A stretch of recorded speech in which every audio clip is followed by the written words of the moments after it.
on se retrouve aujourd'hui pour parler de la palle du mois de mai. Donc je suis hyper contente de faire à chaque fois une petite palle pour le mois, même si je la respecte de façon plus ou moins aléatoire, disons-nous.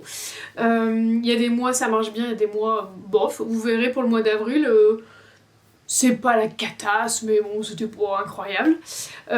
Néanmoins, je suis très contente de faire cette palle du mois de mai parce que le beau temps s'est enfin installé, j'ai l'impression, et du coup ça donne envie de lire des choses, moi en tout cas ça me donne envie de lire à cette époque-là des trucs du type des romances, des trucs en lien avec la nature, etc. Et il s'avère que j'avais quand même certaines choses de ce genre-là en fait dans ma palle. Donc vous allez voir, j'ai constitué une palle avec encore une fois 15 livres, j'ai mis 6 livres audio parce que je me rends compte quand même que je fais beaucoup d'audio, donc j'avais envie d'augmenter un petit peu cette partie-là, et puis 9 livres en physique. C'est parti. Du coup, pour le classique du mois, il n'y aura pas une grosse surprise, j'ai remis celui du mois dernier puisque je ne l'ai pas lu, j'ai lu un autre classique à la place. Donc du coup, je remets Je sais pourquoi chante l'oiseau en cage de Maya Angelou. Je sais pas si on dit Angelou ou Angelou, faudra que je me renseigne. Mais voilà, je l'ai pas lu. Je sais qu'il est en audio, mais il est en audio qui est lu par apparemment, je crois que c'est une cantatrice ou une femme très connue du coup, américaine, et donc du coup qui parle très bien français, mais qui a quand même un énorme accent, et donc je comprends pas forcément toujours tout de façon très claire, donc je sais pas si je vais pas plutôt du coup me le faire en physique, bref, à voir. En tout cas ce mois-ci il est lu, c'est la deuxième fois que je le mets dans une palle, et en ce qui concerne les classiques, normalement je m'oblige quand même à les lire pour vraiment voilà, avoir aussi de la très bonne littérature on va dire dans mes piles à lire, et donc celui-ci me fait très très envie, même si je pense que ça va être une lecture très difficile. Je vous refais pas le bail, mais voilà, en fait on va suivre l'histoire de Maya Angelou, notamment son enfance au sein des États-Unis dans les années 30, du coup dans un pays qui est empreint de racisme et de ségrégationnisme.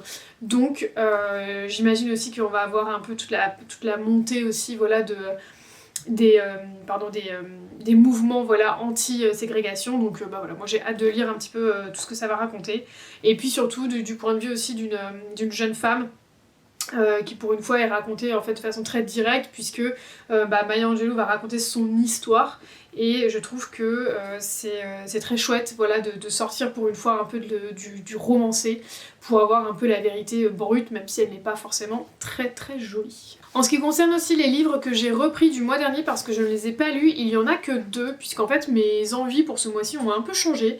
Donc je mets pour la 3e fois Onyx Storm parce que franchement c'est ridicule, je ne l'ai toujours pas lu le mois dernier. Enfin le mois dernier vous verrez mes lectures ont été un petit peu étranges. Mais voilà, donc là je le mets, c'est sa 3e fois du coup dans une palle, donc ça veut dire que celui-ci sera un non-negotiable. En plus ce qui est débile c'est que j'ai vraiment super envie de le lire. Mais vous savez c'est comme ces livres en fait où ils vous font tellement envie que vous êtes là genre et oui mais en même temps si j'aime pas et tout. Enfin bon bref. C'est stupide, donc là bon c'est la bonne on va dire, c'est le mois de mai pour Onyx Storm. Là je suis en train de finir 2 lectures en cours, mais ensuite c'est celui-ci. Franchement je vous fais pas l'affront de vous répéter encore l'histoire, je pense que c'est le 3e, en effet c'est la 3e fois que je vous le présente, et en plus je vous avais présenté dans une vidéo de sortie. Oh là là, aujourd'hui j'ai du mal. Donc voilà, donc on est sur le tome 3 de Fourth Wing, donc ce livre qui parle de dragonniers qui font partie d'une école, et donc d'une jeune femme qui s'appelle Violette Sorengel, qui va rejoindre cette école un petit peu malgré elle, puisque en fait sa mère gentiment la force à devenir dragonnière alors qu'elle n'avait absolument pas prévu de l'être. Et qui va tomber amoureuse d'un jeune homme qui s'appelle Xaden Ryerson, je crois, et qui finalement est un fils d'un ancien rebelle un petit peu déchu. Et donc voilà, on va découvrir leur histoire. Et donc franchement, les 2 premiers tomes étaient ultra addictifs, c'est une histoire qui est quand même assez originale, et à la fois qui est bien faite, enfin qui est bien construite, qui fait que bah franchement ça se lit tout seul, donc là il est temps de lire le numéro 3 pour que je vous dise ce que j'en ai pensé. Ensuite j'ai remis aussi ce mois-ci Romance à l'anglaise de Erika George qui est paru du coup aux éditions Casterman, dans cette édition tout à fait mignonne pour un brochet. Et donc là on était sur une romance du coup un petit peu j'allais dire à la Bridgerton quoi, c'est-à-dire une romance un peu régence, où on avait donc deux personnages qui sont plus ou moins ennemis mais qui vont devoir collaborer afin de parvenir à leur but, c'est-à-dire que cette jeune femme veut absolument développer son business de ruche, random, et lui doit apparemment trouver une riche héritière puisqu'en fait il a un titre, il est perçu comme le super bachelor de la saison à la Anthony, vous voyez, sauf qu'apparemment il est complètement ruiné. Donc voilà, donc ils vont a priori s'aider l'un l'autre à se sortir de leur mauvais pas, et puis on va voir comment ça va se passer, mais j'en ai entendu tellement de bien de ce livre que du coup voilà, ça me fait encore envie, et puis je trouve qu'il y a avec les romances Régence, il y a ce côté un petit peu été là qui fait du bien. En parlant de romance Régence, j'en ai mis une deuxième du coup dans ma palle qui est donc Le petit défaut de Lady Rotherham de Mary Barlow. Mary Barlow du coup qui est donc une autrice Régence hyper connue, qui du coup a écrit, qui a eu une écriture absolument prolifique, elle a écrit un nombre de romans de Régence, c'est affolant quoi. Après moi ce que je lui reproche souvent à Marie, c'est que à la fin de ses romans ça finit un peu comme ça là, pouf, tu vois, genre soit il tombe amoureux, soit il s'embrasse, soit il se marie, mais ça y est c'est terminé. Et donc à chaque fois je suis toujours là, mais alors là t'as pris 240 pages pour nous faire toute l'histoire et en 10 pages tu m'as terminé le roman quoi. Donc on verra si c'est encore le cas avec celui-ci. Je vous lis l'histoire. Célibataire endurci et fiefé libertin, le marquis de Kenwood enchaîne les conquêtes dans la plus grande insouciance. Lors d'une soirée un peu trop arrosée aux Whites, ses amis parient sanguinés qu'il ne pourra pas séduire Diana Ingram, jeune veuve ravissante mais aussi froide qu'un glaçon. On adore ces petites images très sympathiques. Jack relève le défi avec l'arrogance qui le caractérise, nulle femme ne saurait lui résister. Et si la belle est prude, la victoire n'en sera que plus délectable. Pourtant, dans l'ombre, quelqu'un s'amuse à tirer les ficelles et le donjon pourrait bien être pris à son propre piège. Donc c'est sympa, les livres de Mary Barlow, il y en a qui sont vraiment très très bien écrits, qui sont très chouettes. Il y en a qui sont quand même vraiment bien sexistes, donc on verra dans quelle catégorie nous serons avec celui-ci, mais voilà, c'est le genre de petites lectures que j'aime bien me faire quand l'été arrive, je sais pas trop pourquoi. Peut-être parce que c'est le truc facile à lire dans le jardin, dans le parc, à droite à gauche. Mais voilà, en tout cas, moi cette collection, la Régence de chez J'ai lu, je suis fan. Franchement, à chaque fois que je vais dans un magasin de seconde main, je m'en prends 3-4, donc je vous conseille vraiment d'ailleurs d'aller regarder ça si vous passez dans des magasins de seconde main à Paris, notamment tout ce qui est Gilbert Joseph, etc. Souvent ils en ont plein à tout petit prix, donc ça vaut vraiment le coup. Voilà, à bon entendeur. Pour finir dans la section Régence, et parce que ce mois-ci je me suis donné aussi un petit challenge personnel qui est donc de clôturer des séries ou au moins d'avancer des séries. Et donc c'est pour ça que j'ai décidé de lire le tome 3 de la série Roxby, du coup de Julia Quinn, qui est donc l'écrivaine qui a écrit Bridgerton, et donc là ça se passe avant Bridgerton et on va suivre du coup le troisième frère donc de la fratrie Roxby, c'est le Andrew, qui est donc un corsaire pour la couronne britannique. Et donc je vous raconte l'histoire. Quand ces hommes partis récupérer du matériel dans une grotte reviennent avec une jeune femme qu'ils ont enlevée après l'avoir surprise dans leur cachette, Andrew n'a pas le choix. Il prend la mer avec la jolie fouineuse à son bord. La mission avant tout, cap sur le Portugal. Sauf que cette chippie de Poppy Bridgerton s'ingénie à le faire tourner en bourrique. L'idée de devoir la supporter 2 semaines lui paraît intolérable, et pourtant, au fil des jours, son exaspération se mue en amusement, en tendresse, et bien vite, en passion. Donc en fait là on est avec le frère du protagoniste que nous avions dans le 1, et la sœur de la protagoniste aussi du 1, et en fait la sœur était assez intéressante parce qu'on sent que c'est le genre de personnage qui va se dévoiler finalement au sein de l'histoire, donc qui est un peu, comme là c'est un peu dit, c'est un peu une petite chippie. On sent qu'en fait elle est hyper brillante et qu'elle a plein de choses à dire, mais que son statut de femme ne lui laisse pas nécessairement l'opportunité de dire tout ce qu'elle a derrière la tête, j'ai envie de dire.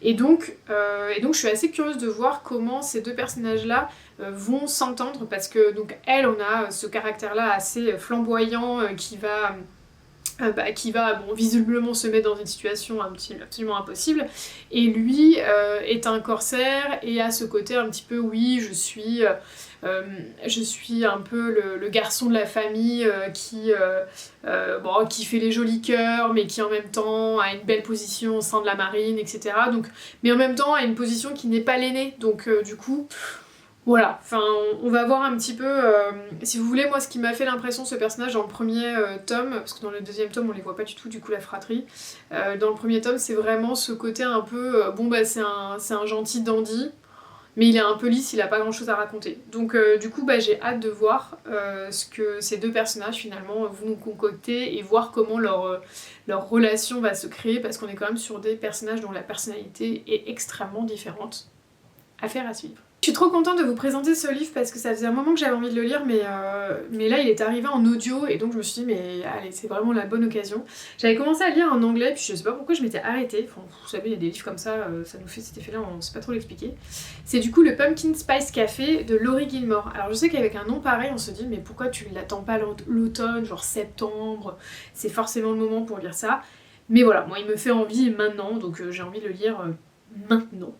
Donc, du coup, dans ce livre, on va parler du coup de Janie, qui est donc une jeune femme dont la tante lui a légué un café, donc qui s'appelle le Pumpkin Spice Café, qui donc sert des Pumpkin Spice Café, mais sert aussi tout ce qui est gâteau, etc. et tout. Et Janie, elle est assez comment dire, passionnée, notamment, je crois, par la partie pâtisserie, etc. Donc elle est assez contente, et puis en plus, elle a un boulot un peu qui la déprime et tout, donc elle voit ça vraiment comme une opportunité finalement d'une nouvelle aventure. Donc elle décide de reprendre le café, malgré le fait qu'elle y connaisse pas grand chose en vrai. Et elle fait la connaissance de Logan, qui est donc un agriculteur, mais un peu bourru, un peu renfermé sur lui-même. À part sa petite famille à lui, donc je crois que c'est sa grand-mère ou sa mère, je sais plus, vraiment il s'intéresse pas vraiment aux gens de la ville, et puis c'est vraiment le petit village, vous savez, où tout le monde se connaît, c'est un peu comme dans Gilmore Girls, où vous savez il y a des assemblées de la ville où ils décident ensemble de ce qui va se passer dans leur village, etc. et tout le monde se connaît finalement. Et a priori Logan il a une histoire un peu compliquée, je veux pas vous dire de bêtises mais il me semble que c'était ça fait un moment, avec une nana qui faisait partie en fait du village, mais qui est repartie à la grande ville pour vivre sa vie parce qu'en fait elle avait pas du tout envie de rester dans ce village là en mode je vais m'enterrer vivante. Et en fait, quand il voit Janie, même s'il est attiré par elle, il se dit mais en fait j'ai pas envie de vivre deux fois la même chose, dès qu'elle en aura marre du café, elle va se casser et moi je vais me retrouver comme un con. Donc on va voir comment ça va se passer, puisque évidemment on se doute qu'ils vont arriver à se mettre ensemble. En plus cette série a l'air trop cool parce qu'il y en a pas mal en fait de tomes, je crois qu'il y en a déjà 3 ou 4 qui sont sortis.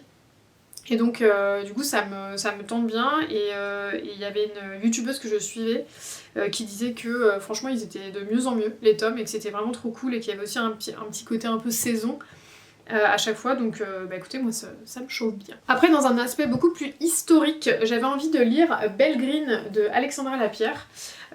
Donc je vous lis juste le derrière, il y a marqué « En 1900, au cœur d'une Amérique puritaine et ségrégationniste, elle fume, boit, choisit ses amants et réussit une carrière dont aucune autre femme de sa génération ne pouvait rêver.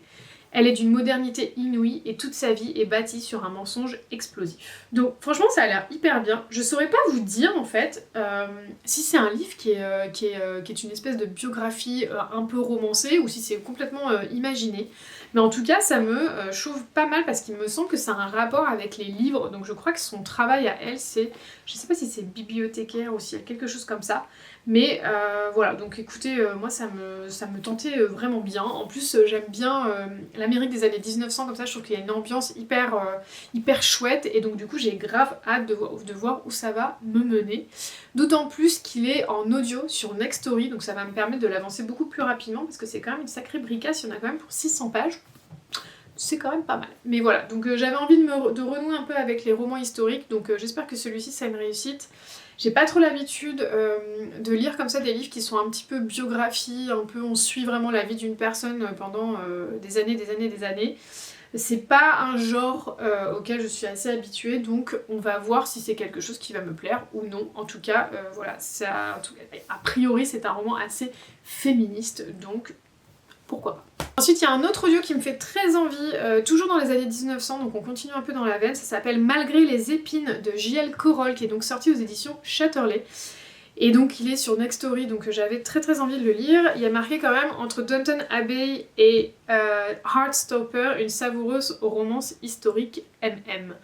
Donc ça me chauffe vraiment bien. Donc il y a marqué 1903, le destin d'Alec, 22 ans, et fils aîné du duc d'Hazard, est tout tracé. Se préparer progressivement à prendre la suite de son père et à assumer toutes les responsabilités que cela implique. Il a fort à faire entre la gestion des propriétés familiales, le recrutement des domestiques et surtout la jalousie de son frère Louis. Quand il rencontre Simon, le séduisant jardinier qui vient d'être embauché pour entretenir le parc du château, il est pris d'un trouble impossible à avouer. Quel choix Alec va-t-il faire? Renoncer à 1000 ans de tradition aristocratique, trahir son cœur, mais est-il vraiment condamné à choisir? Donc ça a l'air très chouette, j'espère que vraiment elle va réussir à nous engager comme ça dans l'histoire en fait et dans cette romance là, parce qu'on sent que c'est quand même une romance qui est assez malmenée et qui est assez interdite pour l'époque. Donc je suis hyper curieuse de voir comment ils vont créer ça. Moi alors Downton Abbey ça fait partie de mes séries préférées ever, donc forcément les mecs disent c'est un peu Downton Abbey. Je me suis jetée dessus comme jamais. Mais voilà, j'ai hâte de voir comment ça va être traité. Si vous l'avez lu, n'hésitez pas à me dire. Ensuite, il y a un livre qui m'intrigue énormément et j'ai vu qu'il était sur Nextory aussi, donc je suis trop contente. C'est Five Broken Blades de Mia Corlund. Je pense que je l'avais présenté dans une vidéo des sorties du mois. Et franchement, il me tente vraiment. Donc apparemment, c'est le roi du Yusan, donc qui est une contrée, qui est un dieu, et qui est un dieu en fait, un roi dieu, mais assez maléfique et assez dictateur. Donc apparemment, il oppresse les pauvres et fait prospérer les bandits, les méchants. Et donc 5 menteurs, alors pourquoi menteurs, ça j'en ai aucune idée, vont être convoqués finalement pour mettre fin à son règne, et chacun est tellement content en fait de pouvoir faire partie finalement de l'équipe qui va mettre la fin à ce règne de la terreur que du coup forcément ils sont plus ou moins contents de faire affaire ensemble. Par contre il y a beaucoup le mot menteur qui est mis en avant, et c'est ça qui m'intrigue assez, c'est est-ce que finalement il y en a un qui est dedans mais qui est un espion? Est-ce que ça veut dire que en fait ils ont été convoqués pensant que c'était les meilleures lames du pays, mais en fait c'est des escrocs? Enfin, on n'en sait pas beaucoup plus, je trouve que la description est assez cryptique, donc moi ça me tente bien en tout cas. Ça a l'air d'être une bonne fantaisie assez vive, on va dire, voilà, un peu, voilà, où on sent que ça va être rythmé, où il va se passer pas mal de trucs. Donc écoutez, c'est en audio, ça permet d'y avoir accès assez facilement, donc pourquoi? Après pareil, je suis hyper contente d'avoir trouvé ce livre en audio sur Audible. Là pour le coup c'est pareil, j'avais des crédits Audible et là il était temps que je les utilise, c'est abusé. Et franchement en fait j'ai le 2 de ce livre dans ma palle depuis des années, mais vraiment des années, ça doit faire au moins 6, 7, 8 ans. Et en fait à chaque fois je me suis dit, mais quand je l'ai acheté je savais pas en fait que c'était une suite, et c'est en commençant le livre et en regardant un peu la quatrième de couverture plus en détail que je me suis rendu compte que du coup c'était une vraie suite en fait, c'était quand même mieux d'avoir lu le 1, et donc je l'ai posé dans ma bibliothèque en me disant non mais un de ces 4, je vais lire le 1 et tout. Je l'ai jamais acheté donc forcément je l'ai jamais lu, et donc là j'ai découvert qu'il était sur Audible, donc j'ai fait genre what? Il s'agit de 1000 femmes blanches de Jim Fergus, et du coup je vous lis l'histoire parce que c'est un livre historique sur une période qui est quand même assez... Enfin, comment dire, qui est assez cruelle et à la fois très surprenante. En 1874 à Washington, le président Grant accepte la proposition incroyable du chef indien Little Wolf, troquer 1000 femmes blanches contre chevaux et bisons pour favoriser l'intégration du peuple indien. Si quelques femmes se portent volontaires, la plupart viennent en réalité des pénitenciers et des asiles. L'une d'elles, May Dot, apprend sa nouvelle vie de squaw et les rites des Indiens. Mariée à un puissant guerrier, elle découvre les combats violents entre tribus et les ravages provoqués par l'alcool. Aux côtés de femmes de toutes origines, elle assiste à l'agonie de son peuple d'adoption. Il y a marqué un roman splendide, puissant et engagé. Donc franchement ça a l'air génial, je suis hyper curieuse de voir comment ça se passe, et en fait apparemment il y a 2 suites, il y a une suite qui est La Vengeance des Mers, et ensuite il y a une autre suite qui s'appelle Les Amazones, Et on suit toujours a priori un ensemble de personnages qu'on va avoir vus finalement dans 1000 femmes blanches. Donc il y aura notamment donc, cette héroïne qui s'appelle Maidon, mais ça va certainement pas être la seule puisque j'imagine qu'elle va rencontrer pas mal de femmes qui sont en train de vivre du coup la même expérience qu'elle. Et moi je trouve ça fascinant, enfin j'ai vraiment hâte de voir mais finalement de quoi ça parle, de quoi ce roman est fait, et surtout j'espère qu'il y aura toute une partie de notes de l'auteur qui nous permettra de comprendre si c'est un fait historique avéré ou si c'est finalement complètement le produit de son imagination. Je vous en dirai plus bientôt. En parlant de livres historiques, j'ai aussi commencé Mais quand j'ai commencé, enfin regardez où est mon marque-page, hein, c'est ridicule, c'est genre j'ai lu une page quoi. Mais bon, je me suis dit, allez, il est temps de lire celui-là. J'ai commencé du coup La Plantation de Leila Mechem, vous choisirez, qui est donc un livre que j'ai pareil, qui est dans ma palle depuis 1000 ans. En fait là vraiment dans mes palles, j'ai décidé de lire vraiment ce que j'ai parce que j'en ai mais 12 000 et j'ai beaucoup de poches en fait qui sont ici et comme ils sont pas dans ma bibliothèque principale, j'oublie en fait qu'ils sont là et de temps en temps quand je suis dans mon bureau je me dis mais tiens j'ai pas lu ça en fait. Donc là c'était le cas justement pour La Plantation, donc je pense qu'il faudrait que je mette tous mes livres au même endroit aussi, ça serait pas bête. Et donc ça dit Caroline du Sud 1835, donc déjà j'ai envie de vous dire trop bien. Silas Tolliver n'a qu'un seul rêve, celui de partir pour le Texas avec sa bien-aimée Lottie pour établir une plantation. Mais lorsqu'il est privé de son héritage et se retrouve sans argent, il voit son rêve s'écrouler. Fille d'un riche propriétaire terrien, Jessica Wyndham a caché un esclave fugitif. Pour laver l'honneur de sa famille, ça commence mal, son père propose un marché à Silas. Il financera son expédition vers l'ouest s'il accepte d'épouser Jessica et de partir avec elle. Réussiront-ils à surmonter leurs différences et à vivre heureux ensemble? Et quelle est cette mystérieuse malédiction qui semble toucher les Wyndham et les Tolliver? Donc je trouve que ça a l'air assez chouette. C'est pareil, c'est une pavasse, je pense que c'est assez riche en termes de vocabulaire, de mots et tout, parce que c'est écrit tout petit. D'ailleurs, je pense que je vais bien me marrer à lire ça moi le soir. Il va peut-être falloir que je lise ça plutôt dehors, parce que alors, je sais pas si vous verrez, s'il va vouloir bien me faire le focus, mais vraiment c'est le mode page bible et pas de mouche. C'est quand même un combo qu'on adore.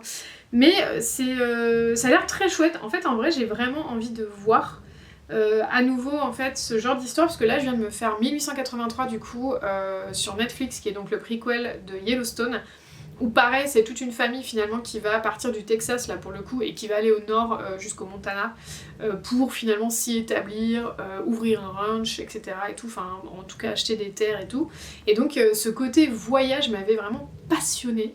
Et donc j'avais super envie de lire ça, parce que là finalement on va être Caroline du Sud jusqu'à l'ouest, mais ils disent pas où. Donc du coup on va voir jusqu'où ils vont aller, mais je pense qu'il va y avoir quand même une partie un peu aussi voyage, et peut-être une partie là où plus ils vont finalement se poser, acheter leurs terres, faire prospérer leurs terres et tout. Et j'avoue c'est des histoires ces temps-ci qui me fascinent, donc franchement je suis contente de commencer ce livre-là. On va finir du coup par les derniers 4 livres de ma palle, qui sont tous les 4 des fantaisies. Donc on va commencer par celui qui n'est pas une suite, qui est donc Capturé par le roi des fées de Diana Blue. C'est un des livres que j'avais acheté là pendant le pop-up Bookmark et qui me faisait assez envie.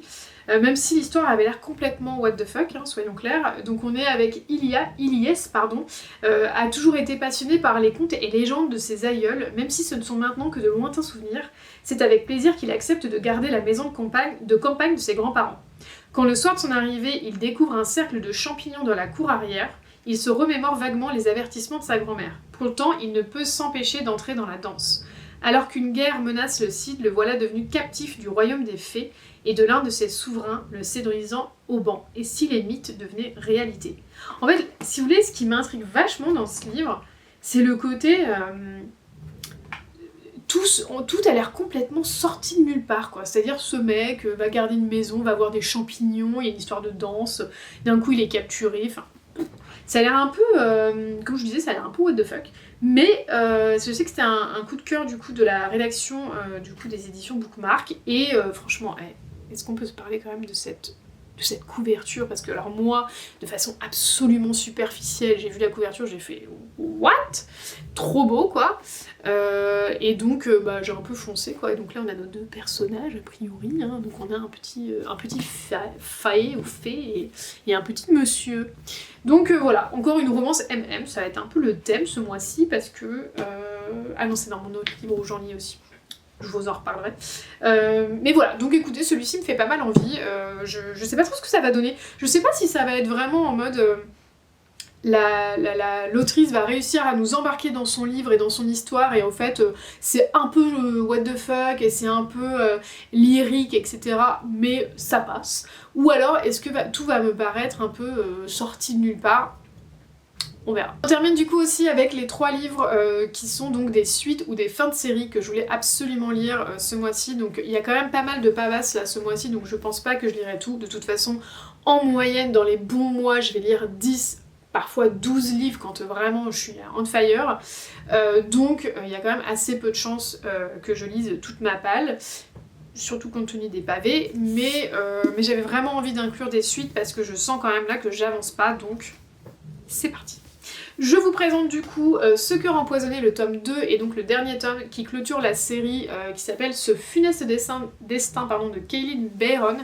Ce qui est très drôle, c'est que j'ai lu le tome 1 il y a quand même quasiment un an, parce que c'était pendant l'été. Je disais, c'était donc juillet ou août, donc ça sent bien.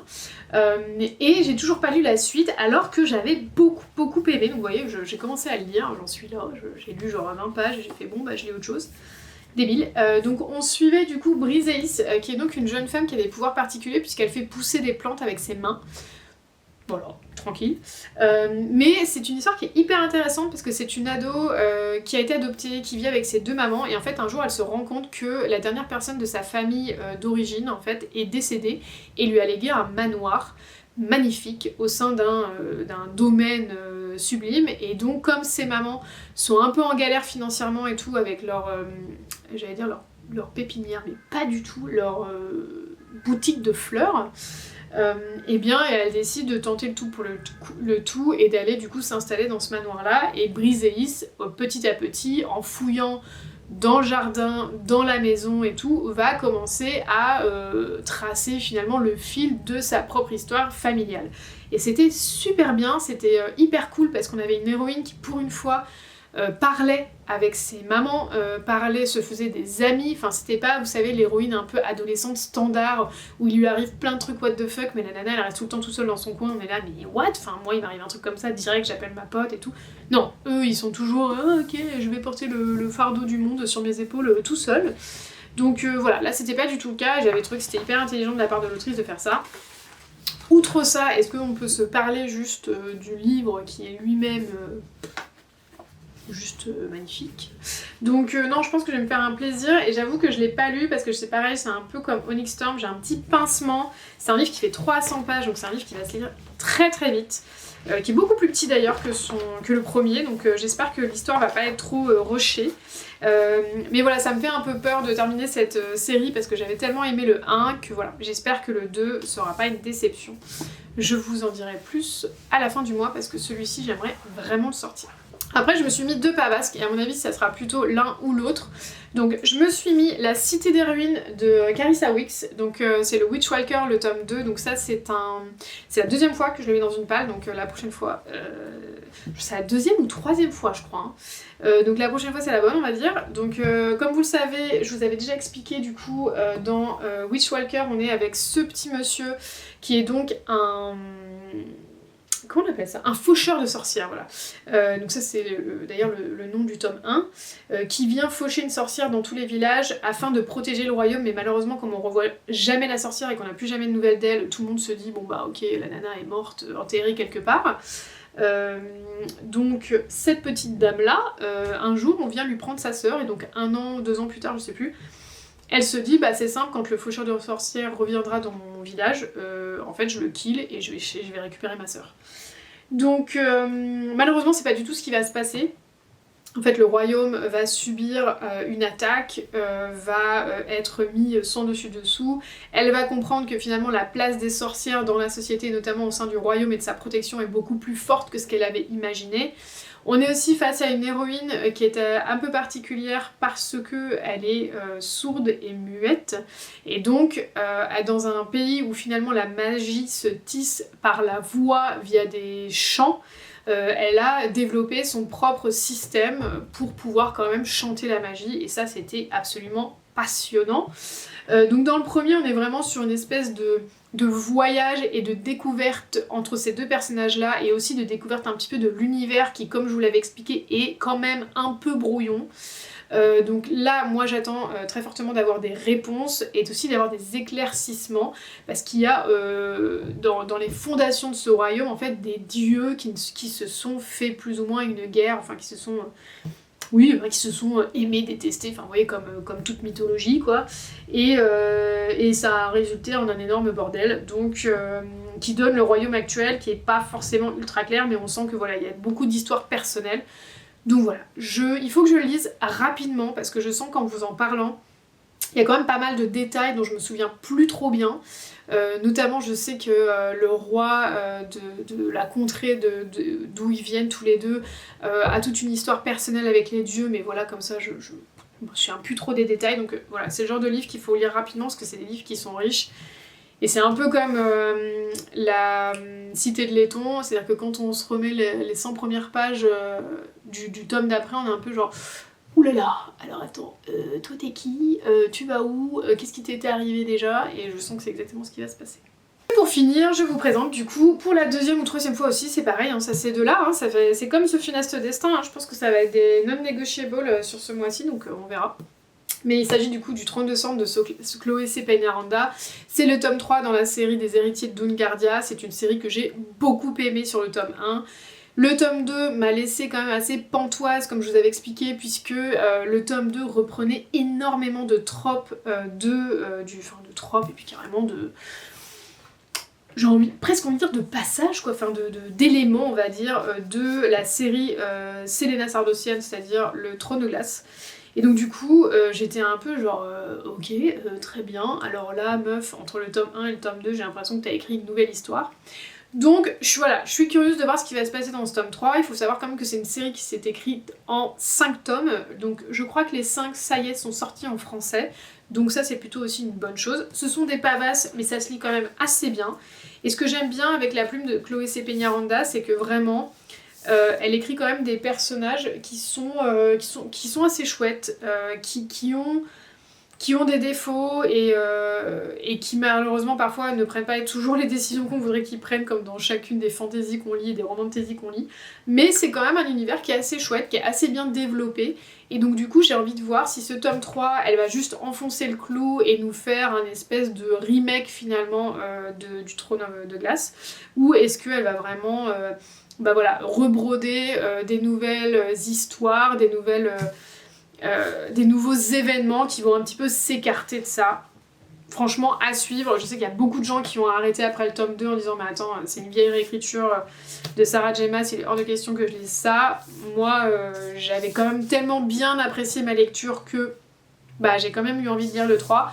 Mais voilà, je pense que je vais être un peu comme eux. Si le 3 me prouve que c'est vraiment juste un peu une réécriture, je ne sais pas si je finirai la série, donc écoutez, c'est une série un peu sur la sellette. Voilà, écoutez, ce sont les 15 livres que j'ai choisis pour le mois de mai, ça me paraît énorme en fait en vrai. C'est pour ça que j'ai mis un petit peu plus d'audio, parce qu'en fait l'audio je l'utilise quand je travaille, et donc forcément je le consomme un peu plus vite. Et donc j'en ai mis pas mal ce mois-ci, j'en ai mis 6 alors que d'habitude j'en mets que 5. Et je pense que petit à petit c'est peut-être quelque chose qui va un peu se réguler comme ça, mais voilà. Le dernier point dont je voulais vous parler, c'est de ma palle, parce qu'en fait là je me suis quand même rendu compte que j'avais un nombre de bouquins en attente de ouf. Donc dans ces mois à venir, je vais quand même essayer de respecter beaucoup plus du coup mes palles prévues. Même si je prends pas forcément ces livres-là, au moins prendre des livres qui sont dans ma bibliothèque, parce que dernièrement, en fait, quand je n'ai pas pris des livres de ma bibliothèque, j'ai eu tendance à en acheter des nouveaux, et autant vous dire que du coup ça ne règle pas le problème de base qui est que j'ai beaucoup trop de livres non lus, qui pour autant me font très envie. Donc c'est pas que je les ai achetés et que maintenant, un an plus tard, je me dis bon finalement non. c'est vraiment un peu parce que j'écoute un peu trop mes envies et que je vais me tourner vers des bouquins qui me font envie, qui viennent de sortir, etc. Notamment beaucoup de romances, parce que comme je vous l'avais expliqué, j'ai pas à mon goût assez de romances ces temps-ci pour vraiment que je puisse en lire suffisamment. Donc ça c'est pareil, je vais essayer de me tourner un peu vers l'audio et puis voilà, donc du coup il y aura une petite restriction d'achat là sur le mois de mai, je vous en parlerai un petit peu plus dans mon book haul du mois d'avril. Mais voilà, j'espère que vous êtes aussi constitué une petite pâle printanière pour ce mois de mai. N'hésitez pas à me dire quels sont les livres que vous avez sélectionnés ou si certains de cette pile vous auront fait envie ou au moins que je vous aurais fait découvrir des choses que vous ne connaissiez pas. Ça me fait toujours plaisir. D'ici là, je vous souhaite de passer de merveilleuses lectures et je vous dis à très bientôt. Bye bye!